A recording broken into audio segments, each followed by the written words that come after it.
And today's lecture is the Geo-Politics of the Pan-European Academy, the Geo-Politics of Education, but we're calling it the Pan-European Academy. So that's my topic. But before I discuss this topic, I mean, I think it is only natural and correct on a day in which we have experienced in Philadelphia, where I am. I'm located in Philadelphia.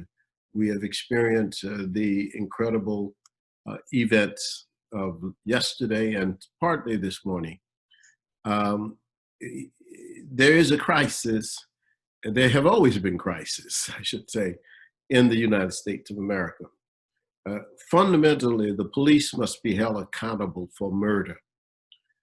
You cannot have, in any democracy, two types of law. What is good for the goose is good for the gander. It is not just that Black people who participate, say, for example, in a criminal activity should be charged or held, but white people and police who collectively participate in the murder of an African person should also be charged. And they should not be charged with some weak charge of a third-degree murder.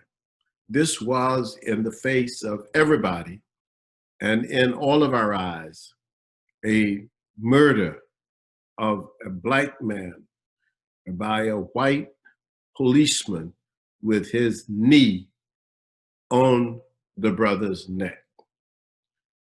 So we're upset about this, but what about all the others that were not on video? The scores of Black people who are killed in this country by police every year, but are not on video. Who is policing the police?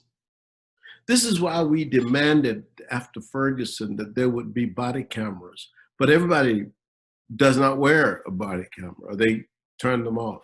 We need to see the videos that were taken on their body cameras.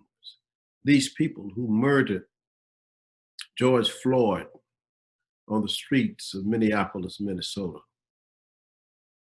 So I think that in terms of the disregard for law in the African community, part of it is that the police are responsible. People don't have any belief that the police are credible. And we certainly know that there is no fair play and that there is no justice when it comes to Black people. And I think the rules have to change. I mean, in Philadelphia, we have a statue of a man who was a white racist supremacist and a police chief at the same time.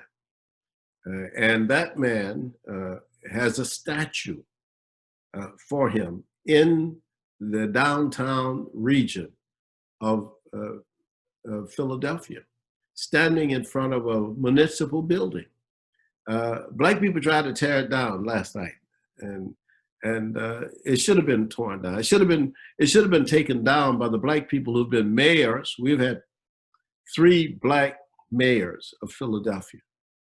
It should have been taken down by the city council, if not by the mayors. We have a Black leader, Darrell Clark, of the city council of Philadelphia now. Rizzo should have been moved. That statue of Rizzo should have been removed. Look, we have a catalog of grievances. I mean, and if I were to talk about the grievances today, I wouldn't have enough time on this Zoom program, but it is just not a time to grieve, but a time to act. What is in the best interest of African people here in this country is in the best interest of the United States.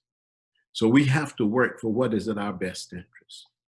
We live in a toxic element, and some of us have learned to survive it, but we need to anticipate its moves, and we've learned that.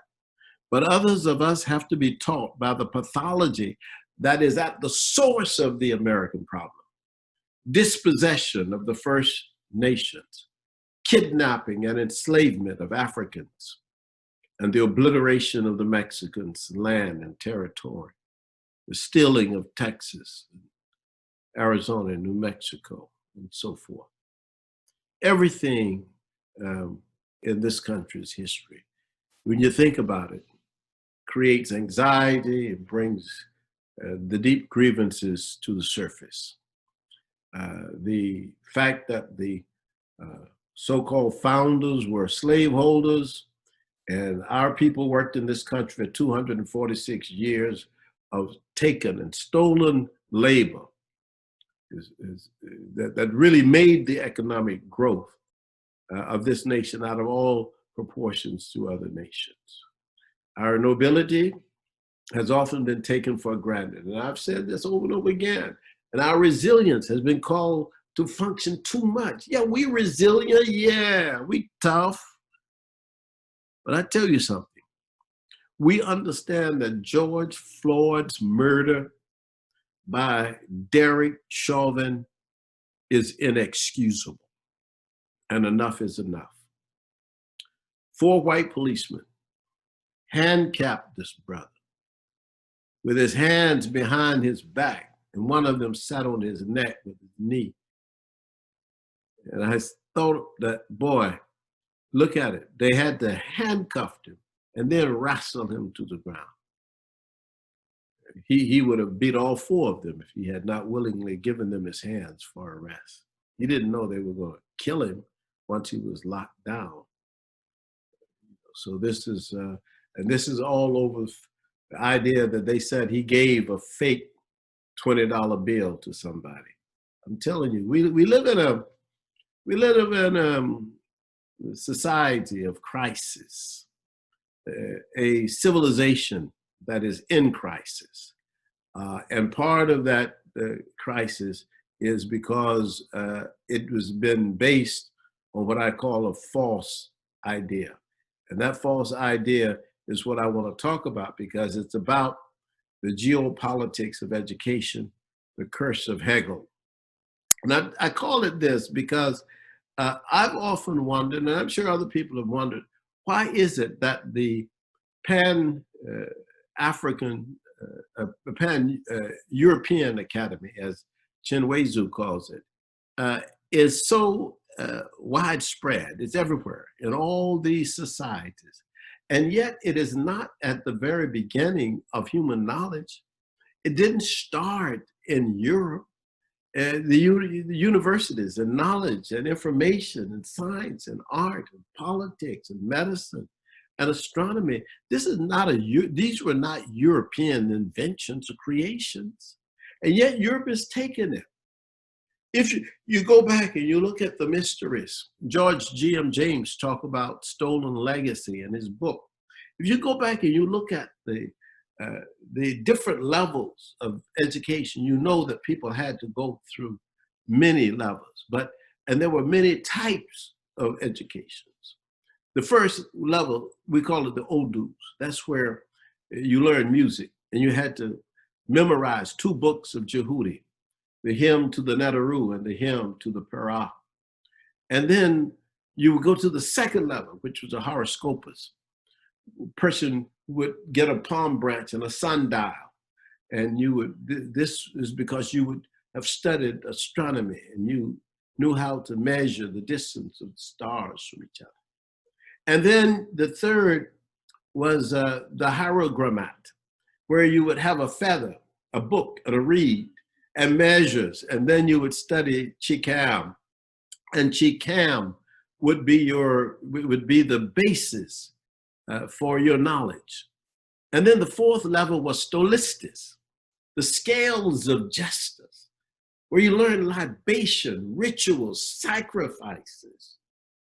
I mean, that's a whole discipline in itself. And then the 5th level was the prophets. You would come in graduation with water, knowing 10 books of theology and secrets of the divine. And then the Pastafori was the last, the medical books, where you study anatomy, study diseases, and you learn pharmacy, and so on. This is the very beginning of knowledge. There is nothing as old as the knowledge that comes from Africa. There are no written records of anything older than the work we get from Imhotep. Imhotep, the founder of knowledge, I call him, because he lived in the late 27th century BCE. He was an African who became the chancellor to the Pharaoh. Pharaoh is an African word for the Hebrew word Pharaoh. The word refers African, of course, Pharaoh. And his name was Zoser, Pharaoh Zoser. Imhotep was the architect of the Saqqara pyramid, called the Step Pyramid, the first pyramid in the world. He was a physician, a poet, an architect, a high priest of Ra at the city of Aunu. He was the first human who was deified, made a god, the first one, a black man, made a god, deified as a god of medicine. He was a major intellectual at the very beginning of history. He knew geometry, he knew anatomy, he knew physiology, he knew mathematics, he knew astronomy.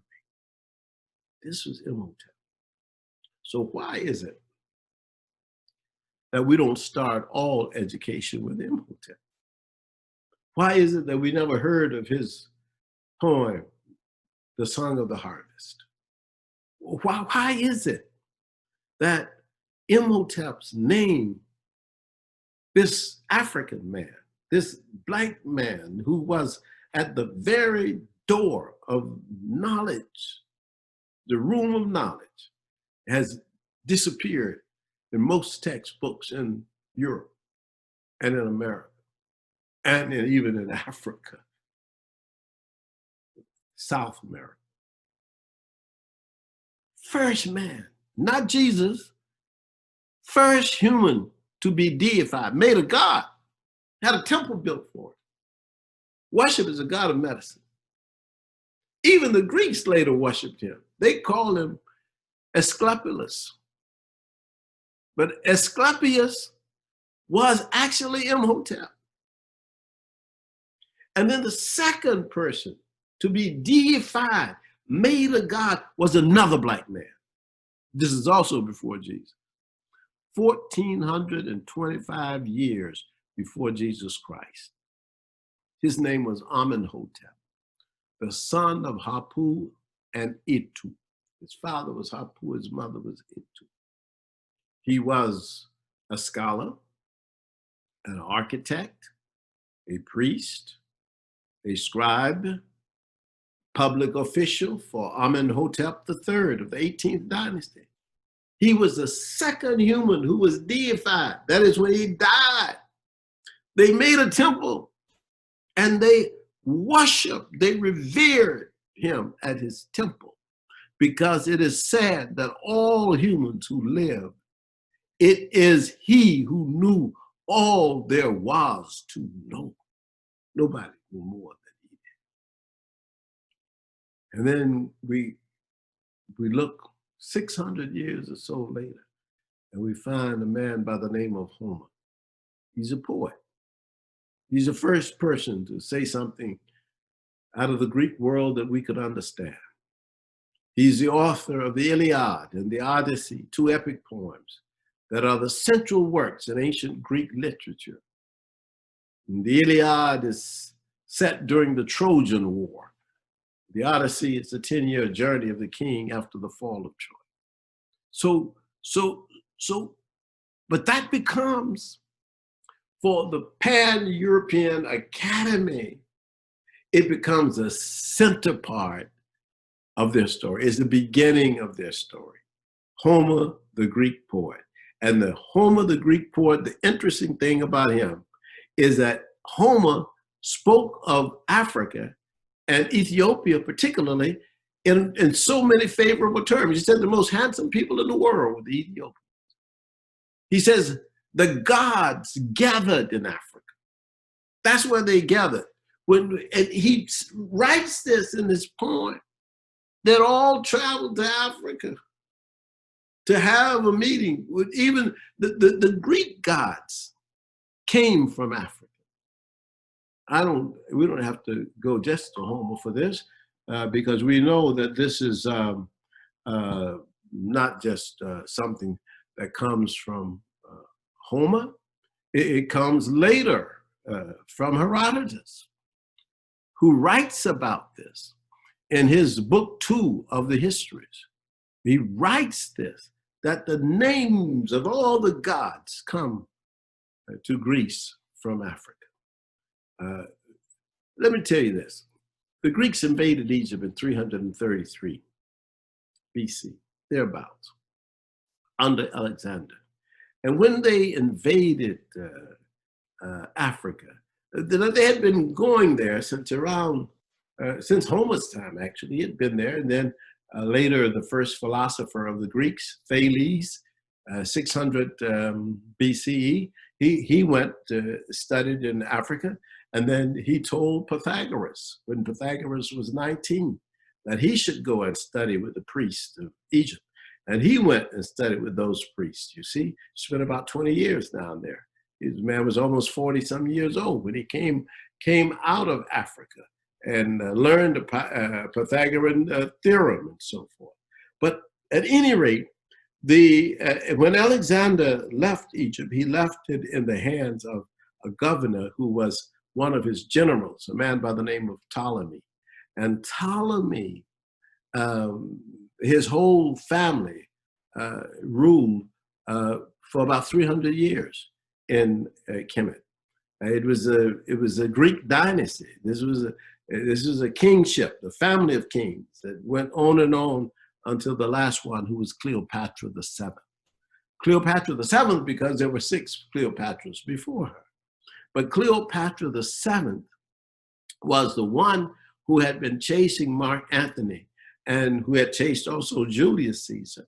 But in fact, she was the birth of their son was because of, is the reason we got the word Caesarean section. But at any rate, this woman, Cleopatra, we used to say years ago, there was not much she did except chase Mark Antony. And because we couldn't find any significant thing that she had done or written or had written in Kemet, because she was just occupying the center there at Alexandria. But Alexandria, they claim, was a new city named after Alexander. But I always tell people that I've read the history. It was an old city named Rakastus. It was just renamed by the Greeks and enlarged by them, but it was already an African fishing village. So it's extremely important for us to get the record straight, because part of what the Pan-European Academy does is to change the names of places in Africa so that you don't even remember that this was your city. This is just like I told you, that that Imhotep was a priest at Aunu. Well, Aunu wasn't called by Aunu in the days when the Greeks ruled and under Cleopatra. They called it Heliopolis. They called it the city of the sun in Greek. You see, Heliopolis. But the African word was Aunu. And in fact, when it was called Heliopolis, that was almost like 2,600 years after Imhotep. Imhotep living in 2700 BCE, and the Greeks coming in 333, and then they changing all the names. But no. When Imhotep was alive, he was the priest at Aunu. So it's extremely important. But Cleopatra, back to Cleopatra, her mother was African. We know this because we used to question, well, what did she do? What she did? She's not as great as Hatshepsut, the great queen who had dealings with the people in Nubia and Aksum and Kush and Punt. We know she's not as great as Hatshepsut. We know she's not as great as Sobekneferu, but she may have done something. We just don't know exactly what. So we didn't even argue whether or not she was Greek, because that was a position that some of the European scholars were trying to do, is to say, well, you know, Cleopatra was a great queen, and so she was European. Well, wait a minute. First of all, the reason we know about her is mainly because of Shakespeare. If Shakespeare had not written about her, we wouldn't have known her. But and they certainly wouldn't have tried to claim her. But the other thing is that she may be a historical footnote simply because her chasing of Mark Antony helped to bring it in to the rule of the Greeks over Egypt. You see, her death, and then the death of Mark Antony, and then of course the Roman coming in and taking over, taking control. But we know one thing now, that Queen Cleopatra was a descendant of Ptolemy, but not only that, her mother was an African. And we know that because several scholars, a group of British scholars and British scientists, BBC team also, and the Germans have claimed that her sister's DNA, her sister was named Arsinoe, and it's spelled Arsinoe. For those of you who don't know that name, Arsinoe. Her sister, they discovered that her mother's genetics were African. Her mother was African, brother. Her mother was African. So it's extremely significant to us. We know that Jesus, when Jesus was born, he must have known of the pyramids 2,500 years before him. They were ancient by the time he was born and the time he was walking around. So if they were ancient when Jesus was born, just think about 600 years after Jesus. So you're talking about now more than 3,000 years after the pyramids, you get the rise of Islam under Muhammad in 622. This era, not BC, not before Christ's era, but not before the Christian era, but after the Christian era, 622 years later, we get Islam. And where does Islam rise? It doesn't rise in Africa. It arises in Arabia. It arises in Arabia, and it is brought from Mecca and Medina into Jerusalem, and then into parts of Africa. So when do we get it? We get it first in Africa in 639, this era, and it became a part of a system that inherited, not created, it inherited knowledge from the Africans. What Africans had already created and invented, they inherited it. They didn't make it. They didn't build pyramids in Arabia. There are no huge pyramids like that, no huge temples and no monuments like they built along the Nile in Kemet and in Nubia. Kemet is the African name for what the Greeks called Egypt. Nubia and Kush, Meroe, Napata, Kemet, that whole rich, fertile Nile Valley with a river running through it. When General El-Az, the Arab leader of the Islamic army, had conquered Jerusalem, the black people in Egypt said, come over to Egypt and help us throw the Romans out, because you have a mighty army. And they came and they helped the black people push the Romans out. And the Romans left. And then the Arabs stayed in Egypt. They built their city, Cairo. Cairo was built by the Arabs. It was not an ancient Egyptian city. It's not as ancient as Menepher or Waset. These are the ancient cities. And what they did was the same thing that the Europeans had tried to do. Remember, when the Greeks were there, the Greeks take the name of Waset, the greatest city in the ancient world. They take Waset's name and they call it Thebes. And then after the Greeks left and the Arabs came, the Arabs changed the name to Luxor.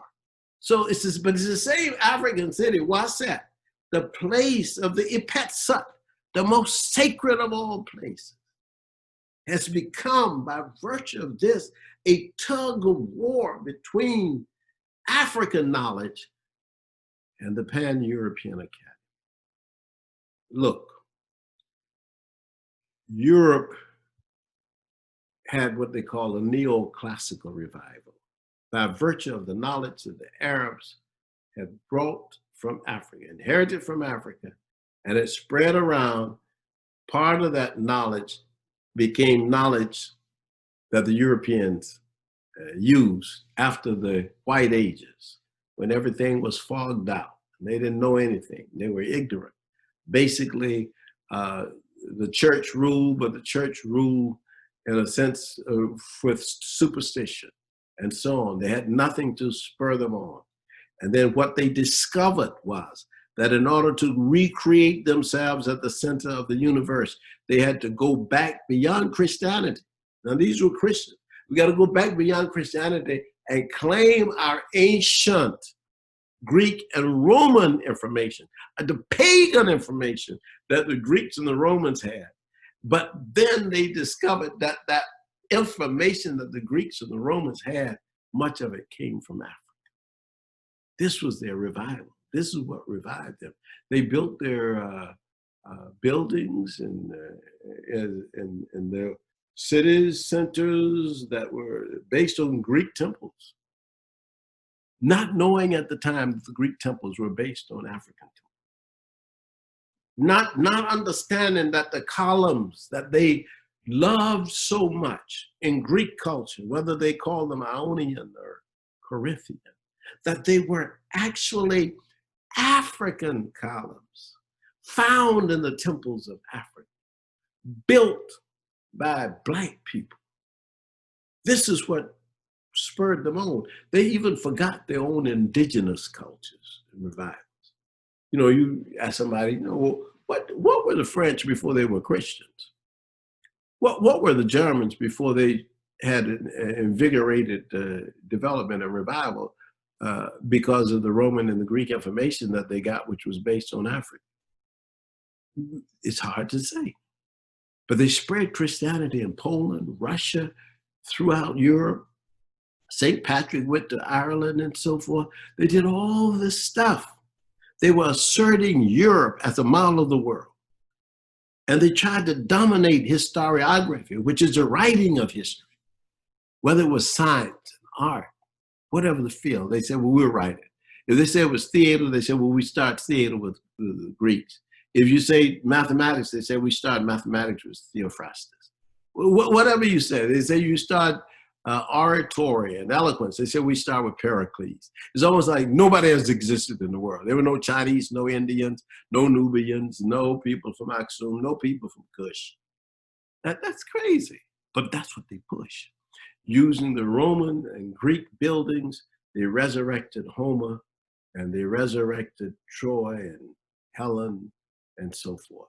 That was the way they began their process of creating the prophets of the Pan-European Academy. These were Socrates, Plato, Aristotle, Descartes, Hegel, Marx, and Derrida, for example. These are just examples. I mean, there were several others of these prophets that they created.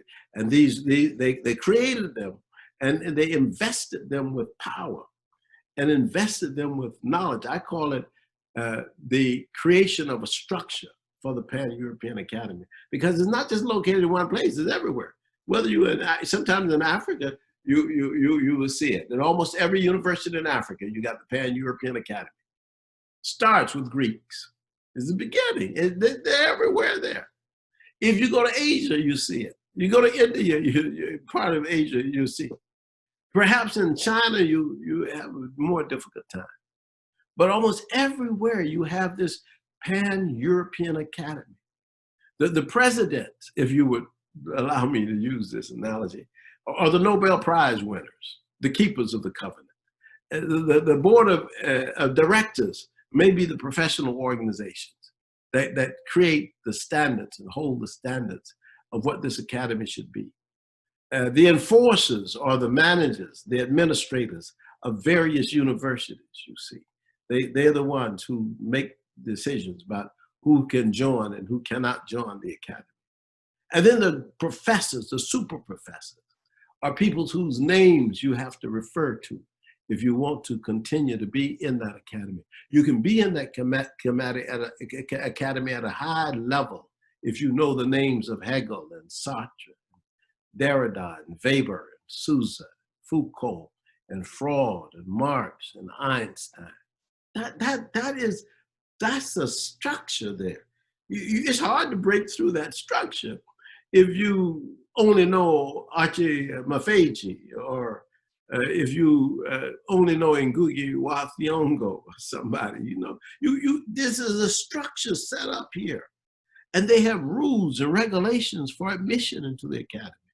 You've got to figure out certain things about how you get accepted into it. And also, you've got to believe in hierarchy, ranking.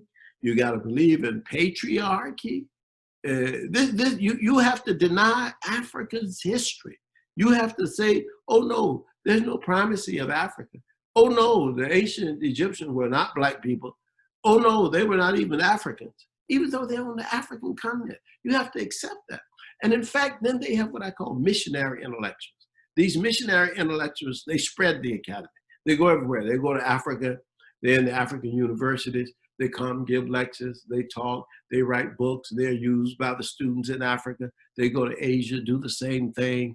They have all kinds of ways of giving you awards and grants and making sure that if you got the grants and if you accept their money and accept their honors and everything, you're going to be a part of that academy.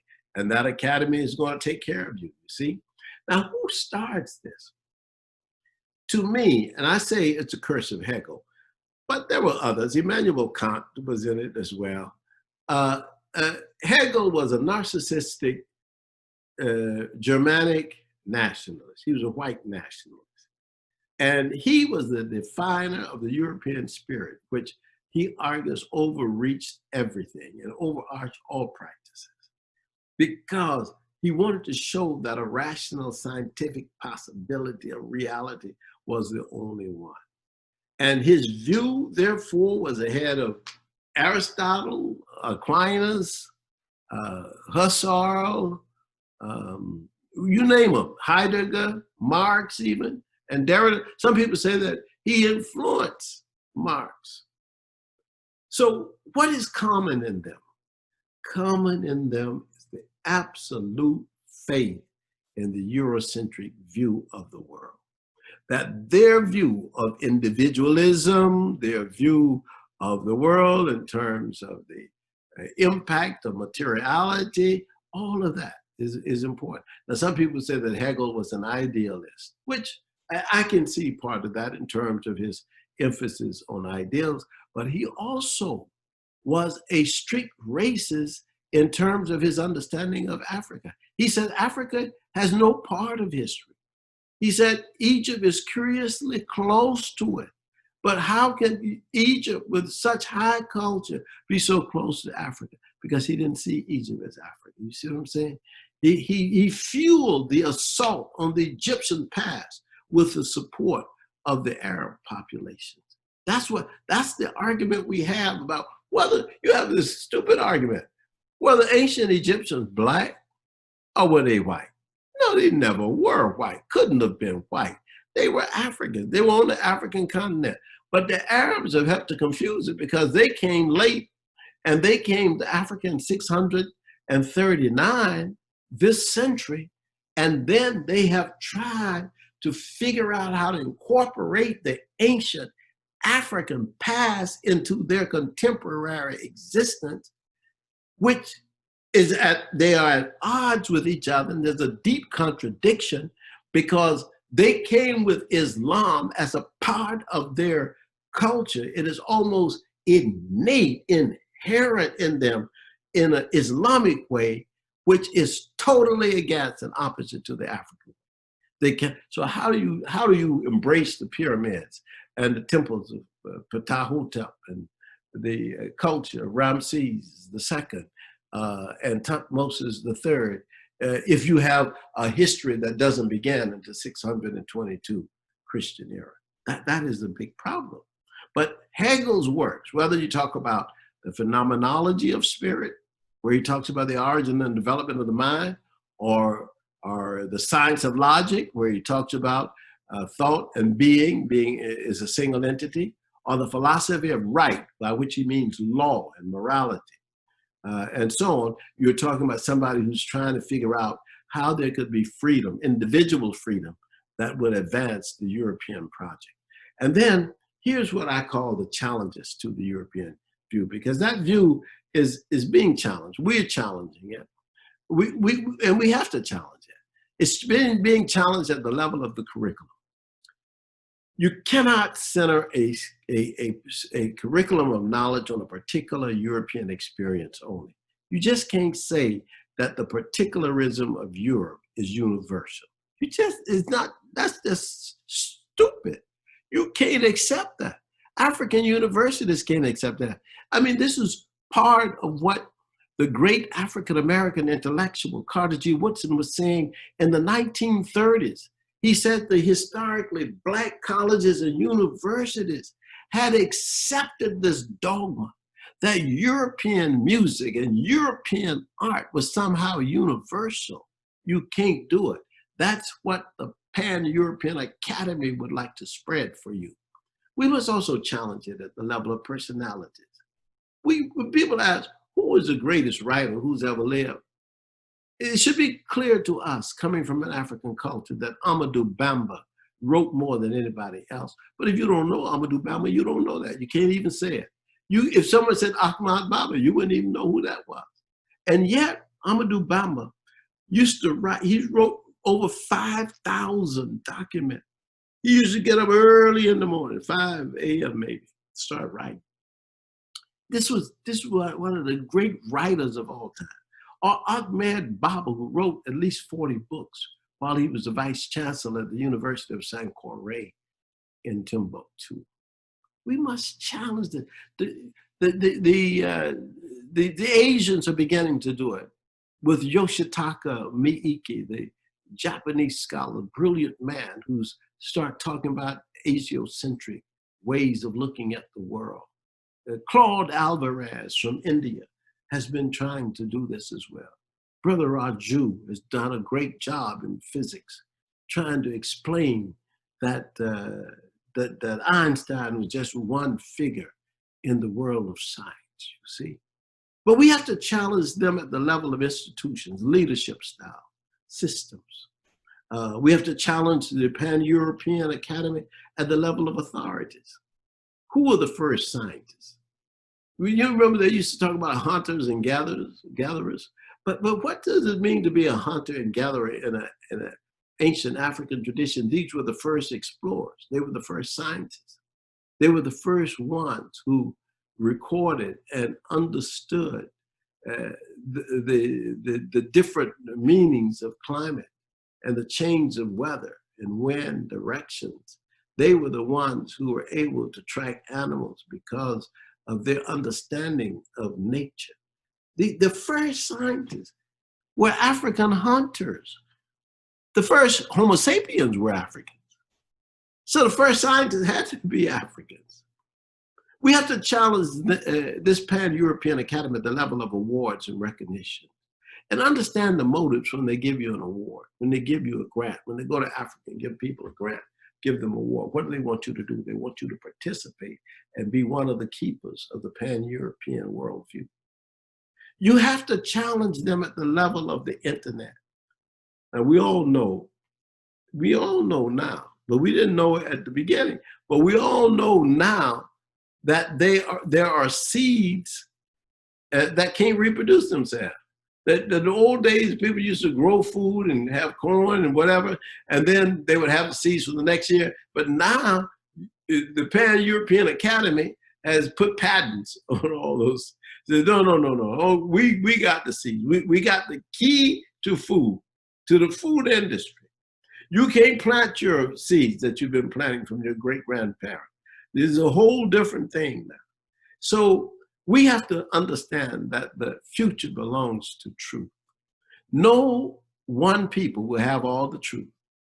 And domination is not a valid response to difference. And individualism leads us to ruthless, unethical behavior, where you want to protect yourself and your household, and meaning you're down the other people. Europe can no longer be teachers of others as if all others are pupils. And Europe is never a learner. You remember Schweitzer ran a plantation in Africa, in Gabon, I think it was. In that plantation in Africa, he treated the people as enslaved people. And yet he was glorified by the European Academy as a great medical doctor. It's a weird thing. It's not only contradictory, it is perverse. Hitler's problem, many think, was not his aggressive fascism, but that he tried his fascism on Europe. Because Germans had killed in Namibia more than 50,000 people in one day. And so now to do it in Africa, the Europeans may have said, oh, okay, that's fine. But when Hitler turned it on Europe, that becomes for many people a problem. But for Africans, it always has been a problem, because we said we have a task. We have to dismantle all structures of white racial supremacy. We have to elevate humanity. We have to elevate all human beings. And we have to seek equal protection, equal justice, not just social justice as the Marxists would say. Not just social justice, no, not as as those who claim some sort of a democratic socialism would say. No. I mean, that's good. That's the beginning, social justice. We want cultural justice. We want epistemic justice. We want a total reality change, you see. So we have to defy all ranking of human beings on the basis of biology. You can't do that. You can't continue to do that, you see. We have to denounce those forms of rankings, and we have to renounce the keepers of patriarchy and racism, gender bias, and classism. And we've got to read African philosophers and historians. The Pan-European Academy almost never assigns African writers to be read. You can think about all your classes right now that you went through when you were in college. Or if you were in college, you think about it. How many times they have assigned any African philosophers or African political scientists or African historians to be read and studied. They're not. The Pan-European Academy is the most perfect autonomous system of racial imperialism you can ever find. So that's why we have to critique. Like Molefi Kete, this brilliant African biologist and DNA student, has always said, he says, critique itself is as useful as data gathering. So that's where I am, my brothers and sisters. I am just really happy that you've come today to listen to this lecture, and I hope that next week I will see you again. May the ancestors always bless you. Peace forever. Asante sana.